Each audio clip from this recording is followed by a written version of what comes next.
Bismillahirrahmanirrahim. Assalamualaikum warahmatullahi wabarakatuh. Alhamdulillahirabbil alamin. Assalatu wassalamu ala asrofil anbiya'il mursalin wa ala alihi washabihi ajmain, amma ba'du. Yang terhormat Kepala Madrasah Aliyah Negeri 1 Bandar Lampung, Bapak Dr. Lukman Hakim SPD MM. Yang saya hormati Abi Hanif dan Umi Ida selaku Master Trainer Pasti Aksi Literasi bersama. Yang saya hormati Ibu Efri selaku wali kelas 11 F13, yang saya hormati juga Umi Indah selaku guru pengampu mata pelajaran Akidah Akhlak di 11 F13, serta yang terhormat kedua orang tua saya yang telah mendidik saya sewaktu masih kecil hingga sekarang, serta teman-teman 11 F13 yang saya banggakan. Perkenalkan, saya Muhammad Fazli Maula dari kelas 11 F13 dengan nomor absen 22. Pada kesempatan kali ini saya akan menjelaskan hasil mind mapping saya atau peta konsep yang berjudul Fatimah Az-Zahra dan Uwais Al-Qarni.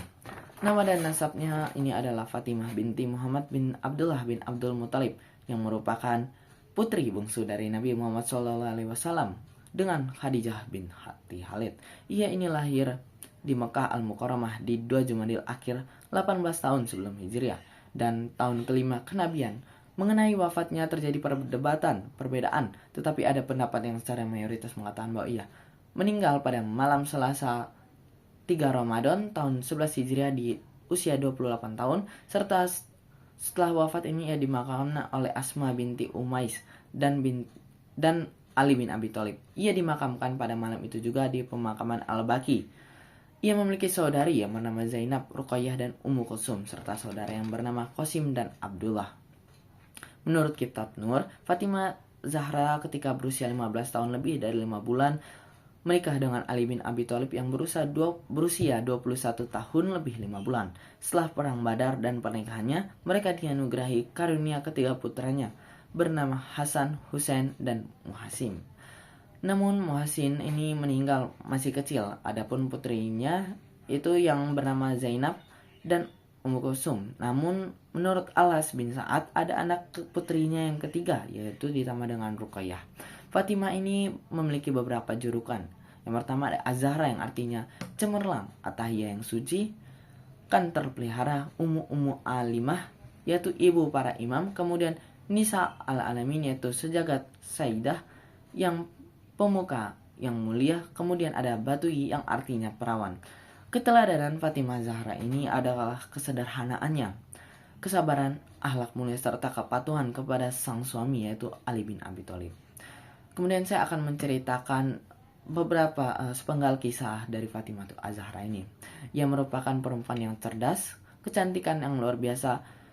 Ia taat kepada orang tua sejak masih kecil. Ia juga sering menggantikan peran ibunya untuk mengurusi kebutuhan Rasulullah pada saat periode-periode dakwah di Mekah.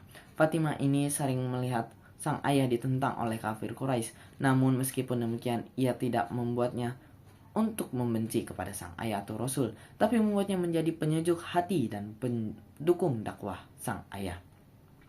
Fatimah ini terus tumbuh menjadi perempuan dengan penuh kesabaran. Ia tumbuh menjadi perempuan yang mulia, yang sangat menjaga harga dirinya. Kehidupan rumah tangga Fatimah ini juga sangat sederhana. Bahkan ia seringkali menggadaikan barangnya untuk memenuhi kebutuhan rumah tangganya, serta membeli makanan-makanan. Pada suatu saat itu kerudung Fatimah ini pernah digadaikan kepada orang Yahudi Madinah untuk memenuhi kebutuhan rumah tangga mereka. Namun meskipun demikian, keluarganya itu tetap bahagia sampai akhir hayatnya. Masya Allah. Nabi Muhammad ini sangat sayang kepada Fatimah.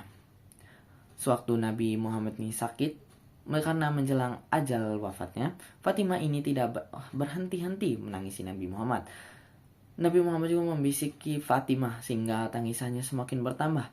Kemudian Nabi SAW itu berbisik lagi dan ia pun tersenyum.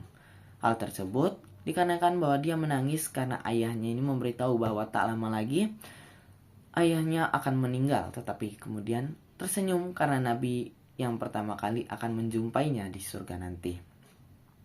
Fatimah Az-Zahra adalah seorang wanita yang agung, seorang ahli hukum Islam, dan dari Fatimah ini juga banyak diriwayatkan beberapa hadis, dialah tokoh perempuan dalam bidang kemasyarakatan.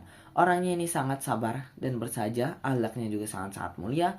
Ada juga salah satu keutamaan dari Fatimah Az-Zahra dalam hadis Rasulullah SAW bersabda, Fatimah adalah sebagian daripada aku, dan apabila kalian ragu terhadapnya, berarti ragu terhadapku, dan membohonginya dalam membohongiku. Hadis riwayat Bukhari. Pada hadis lain juga, Rasulullah SAW bersabda, tokoh penghuni surga adalah Khadijah binti Khalid, Fatimah binti Muhammad, Maryam binti Imran, dan Asah binti Masahih, yang merupakan istri dari Fir'aun. Hadis riwayat Ahmad. Selanjutnya ada Uwais Al-Qarni. Uwais Al-Qarni ini merupakan penduduk dari Yaman, desa Qarn, kabilah Murad. Ia merupakan anak yatim, ayahnya telah meninggal dan ia hidup bersama ibunya. Ia sangat berbakti kepada ibunya. Uwais Al-Qarni pernah mengidap penyakit kusta dan dia pernah berdoa kepada Allah Subhanahu wa taala untuk meminta kesembuhannya. Akan tetapi masih ada bekas sebesar dirham di kedua lengannya. Menurut Nabi Muhammad SAW, beliau pernah menyampaikan bahwa Uwais Al-Qarni adalah pemimpin para tabi'in. Uwais juga memiliki julukan yaitu sang penghuni langit. Suatu ketika Nabi Muhammad SAW berkata kepada Umar bin Khattab, jika kamu bisa meminta kepadanya untuk mendoakan ampun kepada Allah Subhanahu wa taala, maka lakukanlah.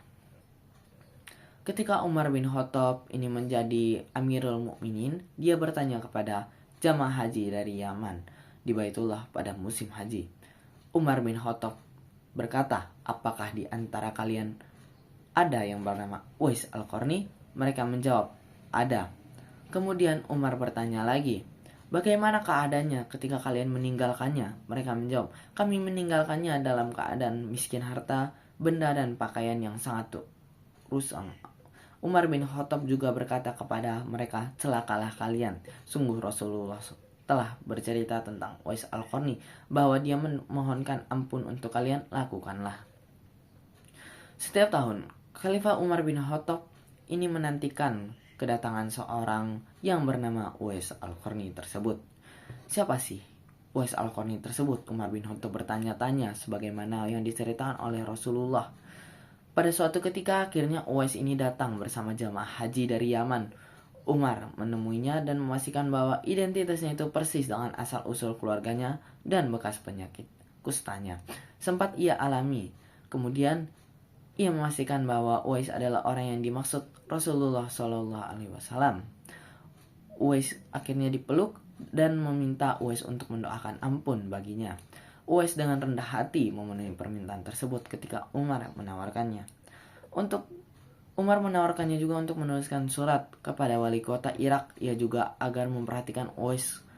Tapi Uwais menolaknya dengan tegas dan memilih hidup sebagai orang yang sederhana tanpa dikenal banyak orang. Keteladanan dari Uwais Al-Qarni yang dapat kita ambil dari kisahnya yaitu pertama adalah kesederhanaan. Uwais Al-Qarni merupakan sosok pribadi yang sederhana dan hidupnya tidak bergelimang dengan harta. Yang kedua adalah ikhlas ujian hidup yang dialami, diterima dengan ikhlas dan tetap tidak meninggalkan kerja kerasnya untuk keluar dari ujian tersebut dan meminta untuk bersembuh dari penyakit kusta kepada Allah Subhanahu wa taala. Kemudian ia juga taat kepada orang tua serta merawat ibunya. Uwais Al-Qarni ini sebagian hidupnya digunakan untuk merawat ibunya, mendampingi ibunya yang sangat ia sayangi. Walaupun ia mendapat perhatian yang sangat dari para penguasa waktu itu yaitu Umar bin Khattab, tetapi Uwais ini tidak memanfaatkan fasilitas tersebut yang diberikan oleh Umar bin Khattab. Sekian saja itu presentasi dari saya. Mohon maaf apabila ada kesalahan kata. Wabillahi taufiq wal hidayah. Wassalamualaikum warahmatullahi wabarakatuh.